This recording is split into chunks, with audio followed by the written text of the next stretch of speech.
On voit bien que c'est entièrement non violent, que c'est quand même très très jeune. Et il y a une répression avant même que quelque chose se passe. Routes, lycées, facs, raffineries, gares. Les actions du mouvement Bloquons tout se sont multipliées ce 10 septembre 2025, réprimées par un important dispositif policier.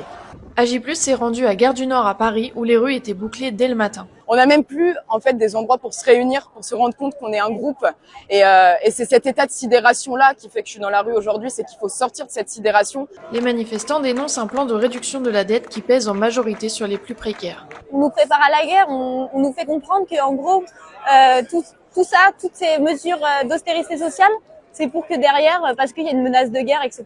Non, c'est juste pour encore faire trimer les pauvres de toute manière et les classes ouvrières, ce qui est un vrai problème. C'est un ras-le-bol qui dure depuis des années. Enfin, ça date déjà de quand j'étais en troisième, avec déjà la première réforme des retraites. Ça s'est passé l'année dernière quand il a fait la dissolution de l'Assemblée. Le gouvernement Bayrou qui tombe et maintenant on a un nouveau Premier ministre qui est l'ancien ministre des Armées. Bref, c'est cet état général de fascisation de l'État. J'espère qu'en fait dans les prochains jours ça va continuer. Il faut que les étudiants ils restent mobilisés pour bloquer les facs, pour bloquer les lycées, parce que c'est aussi par eux que ça passe. Les lycées c'est super important pour bloquer. Ça met de l'espoir je trouve dans les manifestations. Les cheminots qui bloquent et qui vont continuer à bloquer parce que c'est historique.